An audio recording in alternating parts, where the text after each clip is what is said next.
ತಮಗೆಲ್ಲ ತಿಳಿದಿರೋ ಹಾಗೆ ಮೊನ್ನೆ ದಿನ ನಮ್ಮ ಹೆಮ್ಮೆಯ ಪ್ರಧಾನಮಂತ್ರಿ ನರೇಂದ್ರ ಮೋದಿಜಿಯವರು ಈ ಒಂದು ಬೃಹತ್ ಸದಸ್ಯತ್ವದ ಅಭಿಯಾನಕ್ಕೆ ಚಾಲನೆ ನೀಡಿದರು.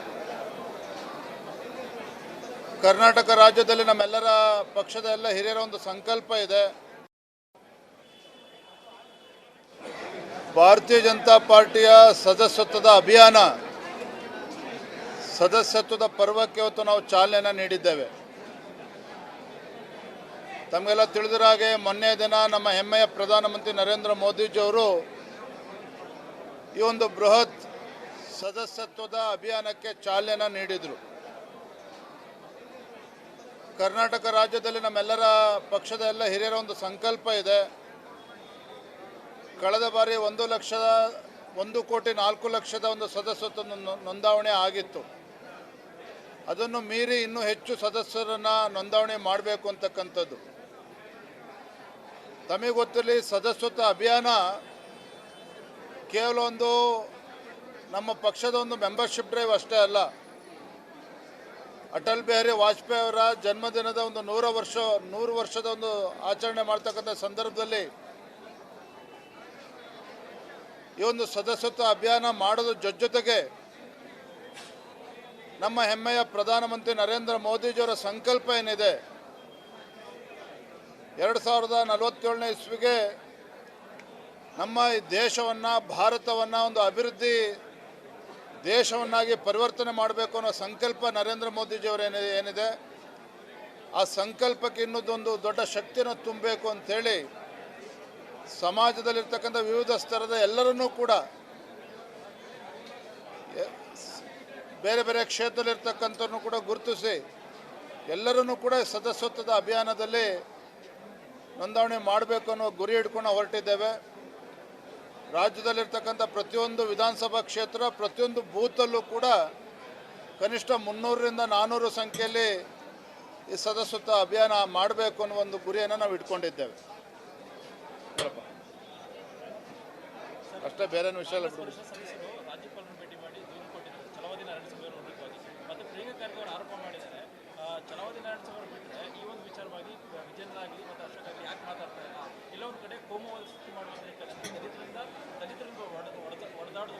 ಪ್ರಿಯಾಂಕಾ ಖರ್ಗೆ ಅವರಿಗೆ ನಾನೊಂದು ಪ್ರಶ್ನೆ ಕೇಳ್ತೇನೆ. ನಿನ್ನೆ ದಿನ ಕಾಂಗ್ರೆಸ್ ಪಕ್ಷದ ಕೆಲವು ಮುಖಂಡರುಗಳು ಛಲವಾದಿ ನಾರಾಯಣಸ್ವಾಮಿ ವಿರುದ್ಧ ರಾಜ್ಯಪಾಲರು ದೂರು ಕೊಡೋದಕ್ಕೆ ಹೋಗಿದ್ರು. ಎಲ್ಲಿದ್ದರು ನಿಮ್ಮ ಮಹಾನ್ ನಾಯಕರುಗಳು? ಯಾಕೆ ಡಿ.ಕೆ. ಶಿವಕುಮಾರ್ ಅವರು ಇರಲಿಲ್ಲ? ಯಾಕೆ ಮುಖ್ಯಮಂತ್ರಿಗಳು ಬರಲಿಲ್ಲ? ಯಾಕೆ ನಿಮ್ಮ ಸರ್ಕಾರದ ಇತರ ಹಿರಿಯ ಸಚಿವರು ನಿಮ್ಮ ಪಕ್ಷದ ರಾಷ್ಟ್ರೀಯ ಅಧ್ಯಕ್ಷರ ಪರವಾಗಿ ರಾಜ್ಯಪಾಲರಿಗೆ ಅಥವಾ ಛಲವಾದಿ ನಾರಾಯಣಸ್ವಾಮಿ ವಿರುದ್ಧವಾಗಿ ಕಂಪ್ಲೇಂಟನ್ನು, ದೂರನ್ನು ಕೊಡ್ತಕ್ಕಂಥ ಸಂದರ್ಭದಲ್ಲಿ ಕಾಂಗ್ರೆಸ್ ಪಕ್ಷದ ಯಾವುದೇ ಹಿರಿಯ ನಾಯಕರು ರಾಜಭವನದಲ್ಲಿ ಕಾಣಲಿಲ್ಲ? ಅದಕ್ಕೆ ಮಾನ್ಯ ಪ್ರಿಯಾಂಕಾ ಖರ್ಗೆ ಅವರು ಉತ್ತರನ ಕೊಡಬೇಕು. ಮತ್ತು ಎರಡನೇದಾಗಿ, ಛಲವಾದಿ ನಾರಾಯಣಸ್ವಾಮಿ ಅವರು ನಮ್ಮ ಪಕ್ಷದ ಮುಖಂಡರೇನಿದ್ದಾರೆ, ಈಗಾಗಲೇ ಹೇಳಿಕೆಯನ್ನು ನೀಡಿದ್ದಾರೆ. 10 ವರ್ಷ ಹಿಂದೆಯೇ ಆ ಟ್ರಸ್ಟಿಗೆ ರಾಜೀನಾಮೆ ನೀಡಿರ್ತಕ್ಕಂಥದ್ದು, ಬೇರೆ ಬೇರೆ ವಿಚಾರಗಳನ್ನು ಈಗಾಗಲೇ ಅವರು ಹೇಳಿದ್ದಾರೆ. ಒಂದಂತೂ ಸತ್ಯ, ಕಾಂಗ್ರೆಸ್ ಪಕ್ಷ, ಕಾಂಗ್ರೆಸ್ ಸರ್ಕಾರ ಇವತ್ತು ಹಗರಣದಲ್ಲೇನು ಮುಳುಗಿದೆ. ಇವತ್ತು ತನ್ನನ್ನು ತಾನು ಕಾಪಾಡ್ಕೊಳ್ಳೋದಕ್ಕೋಸ್ಕರ, ಭ್ರಷ್ಟಾಚಾರ ಹಗರಣದಿಂದ ನುಣುಚ್ಕೊಳ್ಳೋದಕ್ಕೋಸ್ಕರ BJP ಮೇಲೆ ಕೆಸರೆಚ್ಚತಕ್ಕಂಥ ಪ್ರಯತ್ನ ಮಾಡ್ತಾ ಇದ್ದಾರೆ. BJP ಮುಖಂಡರ ವಿರುದ್ಧ ಕೇಸ್ಗಳನ್ನು ದಾಖಲು ಮಾಡ್ತಕ್ಕಂಥ ಪ್ರಯತ್ನವನ್ನು ಮಾಡ್ತಾ ಇದ್ದಾರೆ. ಇದ್ಯಾವುದಕ್ಕೂ ಕೂಡ ನಾವು ಅಂಜತಕ್ಕಂಥ ಪ್ರಶ್ನೆ ಇಲ್ಲ. ಉಪ್ಪು ತಿಂದವ್ರು ನೀರು ಕುಡಿಲೇಬೇಕಾಗ್ತದೆ. ಮುಖ್ಯಮಂತ್ರಿಗಳು ಏನು ಹೇಳಿದ್ರು ಅವತ್ತು ವಾಲ್ಮೀಕಿ ಅಭಿವೃದ್ಧಿ ನಿಗಮದ ಹಗರಣ ಆದಾಗ, ಚಂದ್ರಶೇಖರ್ ಲೆಕ್ಕಾಧಿಕಾರಿ ಆತ್ಮಹತ್ಯೆ ಮಾಡಿಕೊಂಡಾಗ ಸರ್ಕಾರದಲ್ಲಿ ಯಾವುದೇ ಹಗರಣ ಆಗಿಲ್ಲ ಅಂತ ಹೇಳಿದರು. ಯಾವ ಮುಖ್ಯಮಂತ್ರಿಗಳು ತನ್ನ ಸರ್ಕಾರದಲ್ಲಿ, ಕಾಂಗ್ರೆಸ್ ಸರ್ಕಾರದಲ್ಲಿ ಹಗರಣ ಆಗೇ ಇಲ್ಲ ಅಂತ ಹೇಳಿದ್ರು, ಆ ಮುಖ್ಯಮಂತ್ರಿಗಳು ಸಿದ್ದರಾಮಯ್ಯನವರು ಸದನದಲ್ಲಿ ಹೇಳ್ತಾರೆ, ಹೌದು ಹಗರಣ ಆಗಿದೆ, 87 ಕೋಟಿ ರೂಪಾಯಿನ ಹಗರಣ ಆಗಿದೆ, ವಾಲ್ಮೀಕಿ ಅಭಿವೃದ್ಧಿ ನಿಗಮದಲ್ಲಿ ಹಗರಣ ಆಗಿದೆ ಅಂತೇಳಿ ಸ್ವತಃ ಮುಖ್ಯಮಂತ್ರಿಗಳು ಸಿದ್ದರಾಮಯ್ಯನವರು ಒಪ್ಕೊಂಡಿದ್ರು. ತದನಂತರದಲ್ಲಿ ಹೇಳ್ತಾರೆ ಮೂಡಾದಲ್ಲಿ ಯಾವುದೇ ಹಗರಣ ಆಗಿಲ್ಲ, ಭಾರತೀಯ ಜನತಾ ಪಾರ್ಟಿಯವರು ಕೇವಲ ರಾಜಕಾರಣ ಮಾಡ್ತಾ ಇದ್ದಾರೆ, ಒಬ್ಬ ಹಿಂದುಳಿದ ಮುಖ್ಯಮಂತ್ರಿ ಸಿದ್ದರಾಮಯ್ಯನವರು ಇದ್ದಾರೆ ಅಂತೇಳಿ ಸಹಿಸ್ಕೊಳ್ಳೋದಕ್ಕಾಗ್ತಾ ಇಲ್ಲ ಅನ್ನುವ ಆರೋಪವನ್ನು ನಮ್ಮ ಮೇಲೆ ಮಾಡಿದರು. ಈಗಾಗಲೇ ಕೋರ್ಟಲ್ಲಿ ಈಗ ಪರ ವಿರೋಧ ವಾದಗಳು ನಡೀತಾ ಇದೆ. ಏನು ಮಾಡಿದ್ರೆ ಮೊನ್ನೆ ದಿನ ಅಲ್ಲಿರ್ತಕ್ಕಂಥ ಮೈಸೂರಿನ ಹಿಂದಿದ್ದ ಕಮಿಷನರ್ ಏನಿದ್ರು, ಮೂಡ ಕಮಿಷನರ್, ಅವರನ್ನು ಈಗ ಸಸ್ಪೆಂಡ್ ಮಾಡಿರ್ತಕ್ಕಂಥದ್ದು ಆದೇಶ ಮಾಡಿದ್ದಾರೆ ಈಗಾಗಲೇ ರಾಜ್ಯ ಸರ್ಕಾರ. ಅದರ ಅರ್ಥ ಕಾಂಗ್ರೆಸ್ ಸರ್ಕಾರ, ಸಿದ್ದರಾಮಯ್ಯ ನೇತೃತ್ವದ ಕಾಂಗ್ರೆಸ್ ಸರ್ಕಾರ ಮೂಡಾದಲ್ಲಿ ಹಗರಣ ಆಗಿದೆ ಅಂತಕ್ಕಂಥದ್ದನ್ನು ಮೊದಲ ಬಾರಿಗೆ ಒಪ್ಕೊಂಡಿದ್ದಾರೆ. ಆ ಹಿಂದಿನ ಮೂಡ ಕಮಿಷನರನ್ನು ಸಸ್ಪೆಂಡ್ ಮಾಡೋದ್ರ ಮುಖೇನ ಇವತ್ತು ಹಗರಣ ಆಗಿದೆ ಮೂಡಾದಲ್ಲಿ ಅನ್ನೋದನ್ನು ಸ್ವತಃ ಮುಖ್ಯಮಂತ್ರಿಗಳು ಒಪ್ಕೊಂಡಿದ್ದಾರೆ, ಕಾಂಗ್ರೆಸ್ ಸರ್ಕಾರ ಒಪ್ಕೊಂಡಿದೆ. ಮುಂದಿನ ದಿನಗಳಲ್ಲಿ ಸ್ವತಃ ಮುಖ್ಯಮಂತ್ರಿಗಳು ಸಿದ್ದರಾಮಯ್ಯನವರು ಸಹ ಈ ಮೂಡ ವಿಚಾರದಲ್ಲಿ ರಾಜೀನಾಮೆ ಕೊಡಲೇಬೇಕಾಗ್ತದೆ. ಕಾದು ನೋಡಿ.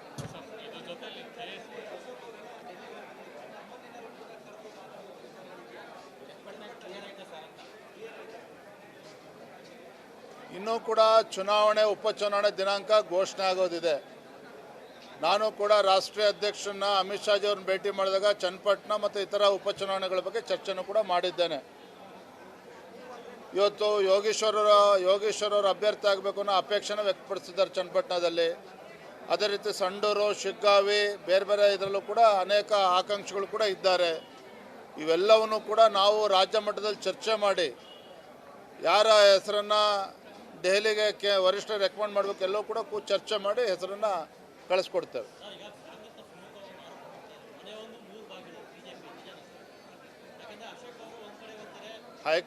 ಹೈಕೋರ್ಟ್ ಜಜ್ಮೆಂಟ್ ಬರಲಿ, ಮೂಡ ಹಗರಣದಲ್ಲಿ ಹೈಕೋರ್ಟ್ ಜಜ್ಮೆಂಟ್ ಬರಲಿ, ಯಾರ ಮನೆ ಎಷ್ಟು ಬಾಗಿಲಿದೆ, ಎಷ್ಟು ಬಾಗಿಲಾಗಿದೆ, ಎಷ್ಟು ಬಾಗಿಲು ಕಿತ್ಕೊಂಡು ಹೋಗಿದ್ದಾರೆ, ಹೈಕೋರ್ಟ್ ಜಜ್ಮೆಂಟ್ ಬಂದ್ಮೇಲೆ ಗೊತ್ತಾಗ್ತದೆ. ಧನ್ಯವಾದ. Thank you.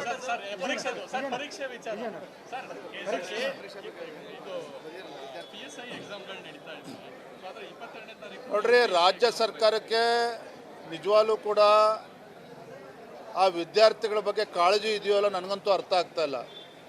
ಮೊನ್ನೆ KPSC ವಿಚಾರದಲ್ಲಿ ಲಕ್ಷಾಂತರ ವಿದ್ಯಾರ್ಥಿಗಳು 1 ವರ್ಷ 2 ವರ್ಷದಿಂದ ತಯಾರಿ ಮಾಡಿರ್ತಾರೆ.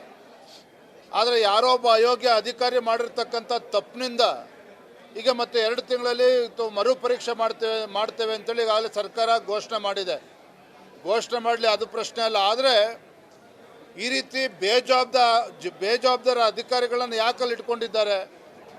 ಪರೀಕ್ಷೆ ಮುಂದೂಡ್ತಕ್ಕಂಥದ್ದು ಒಂದು ಭಾಗ, ಆದರೆ ಅಂಥ ಅಧಿಕಾರಿಗಳಿಗೆ ಶಿಕ್ಷೆ ಆಗಬೇಕಲ್ಲ. ಹಾಗಾದರೆ ಯಾರೇ ಇರಲಿ ಅದರಲ್ಲಿ ನಾನು ಮಾನ್ಯ ಮುಖ್ಯಮಂತ್ರಿಗಳ ಆಗ್ರಹವನ್ನು ಮಾಡ್ತೇನೆ.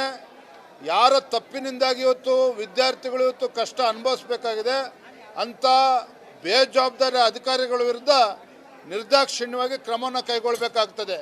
ಮತ್ತೊಂದು ಕಡೆ ಈಗಾಗಲೇ ಈ ತಿಂಗಳು 22ನೇ ತಾರೀಕು UPSC ಪರೀಕ್ಷೆಗಳು ನಿಶ್ಚಯ ಆಗಿದೆ. ಯಾವಾಗ ನಿಶ್ಚಯ ಆಗಿರ್ತಕ್ಕಂಥದ್ದು? 1 ವರ್ಷ ಹಿಂದೆಯೇ UPSC ಇಂಥ ತಿಂಗಳಲ್ಲಿ, ಇಂಥ ವರ್ಷದಲ್ಲಿ, ಇಂಥ ತಿಂಗಳಲ್ಲಿ, ಇಂಥ ದಿನಾಂಕದಂದು UPA ಪರೀಕ್ಷೆ ಅಂತೇಳಿ ನಿಶ್ಚಯ ಆಗಿ 1 ವರ್ಷ ಆಗಿದೆ. ಆದರೆ ಮೊನ್ನೆ 15-20 ದಿನ, ಒಂದು ತಿಂಗಳ ಹಿಂದೆ ಯಾವ ದಿನಾಂಕದಂದು ಸೆಪ್ಟೆಂಬರ್ 22ನೇ ತಾರೀಕು UPSC ಪರೀಕ್ಷೆಗಳು ನಿಶ್ಚಯ ಆಗಿದೆ. ಅದೇ ದಿನಾಂಕದಂದು PSI ಎಕ್ಸಾಮನ್ನು ಕೂಡ ಈಗ ರಾಜ್ಯ ಸರ್ಕಾರ ನಿರ್ಧಾರ ಮಾಡಿರ್ತಕ್ಕಂಥದ್ದು. ಅಂದರೆ ಯಾಕೆ ಈ ರೀತಿ ಮೂರ್ಖತನದ ನಿರ್ಧಾರವನ್ನು ರಾಜ್ಯ ಸರ್ಕಾರ ಕೈಗೊಳ್ತಾ ಇದೆ? ನೆನ್ನೆ ದಿನ ಪಾಪ ಆ ಆಕಾಂಕ್ಷಿಗಳು ಗೃಹ ಸಚಿವರು ಮನೆಗೆ ಹೋಗಿ ಅವ್ರನ್ನ ಭೇಟಿ ಮಾಡಿ ಅವರ ಅಹವಾಲನ್ನು, ಅವರ ನೋವನ್ನು ಹೇಳ್ಕೋಬೇಕು ಅಂತೇಳಿದ್ರೆ ಲಾಠಿ ಚಾರ್ಜ್ ಮಾಡಿ ಅವರನ್ನು ಅರೆಸ್ಟ್ ಮಾಡ್ತಕ್ಕಂಥ ಕೆಲಸವನ್ನು ಮಾಡಿದ್ದಾರೆ ಇವತ್ತು. ಅಂದರೆ ಈ ರೀತಿ ಇಷ್ಟೊಂದು ಬೇಜವಾಬ್ದಾರಿತನದಿಂದ ಒಂದು ಕಡೆ PSI ಎಕ್ಸಾಮ್ ಹಿಂದೆ ನಡೆದಿರ್ತಕ್ಕಂಥ 542 ಎಕ್ಸಾಮ್ ಬರೆದು 8 ತಿಂಗಳಾದರೂ ಕೂಡ ಅದರ ಫಲಿತಾಂಶ ಕೂಡ ಇನ್ನೂ ಬಂದಿಲ್ಲ, ಹೊರಗಡೆ ರಿಸಲ್ಟ್ ಕೂಡ ಕೊಟ್ಟಿಲ್ಲ. ಈಗಾಗಲೇ ಮತ್ತೊಂದು PSI ಪರೀಕ್ಷೆಯನ್ನು ಈಗಾಗಲೇ ನಿಶ್ಚಯ ಮಾಡಿದ್ದಾರೆ. ಹಾಗಾಗಿ ಮಾನ್ಯ ಮುಖ್ಯಮಂತ್ರಿಗಳಿಗೆ ನಾನು ಆಗ್ರಹವನ್ನು ಮಾಡ್ತೇನೆ, ದಯವಿಟ್ಟು ತಾವು ಇದನ್ನು ಗಮನಿಸಬೇಕು. UPSC ಎಕ್ಸಾಮ್ ಏನು ಈಗಾಗಲೇ ನಿಶ್ಚಯ ಆಗಿದೆ, ಅವತ್ತೇ PSI ಎಕ್ಸಾಮ್ ನಿಶ್ಚಯ ಮಾಡಿರ್ತಕ್ಕಂಥದ್ದು ಖಂಡಿತ ಸರಿಯಲ್ಲ. ಯಾವುದೇ ಕಾರಣಕ್ಕೂ ಇದಕ್ಕೆ ಅವಕಾಶ ಕೊಡಬಾರ್ದು. ಮಾನ್ಯ ಮುಖ್ಯಮಂತ್ರಿಗಳು ಇದನ್ನು ಗಮನಿಸಿ PSI ಪರೀಕ್ಷೆ ಏನಿದೆ ಅದನ್ನು ಮುಂದೂಡಬೇಕಂತೇಳಿ ನಾನು ಆಗ್ರಹವನ್ನು ಮಾಡ್ತಾ ಇದ್ದೇನೆ.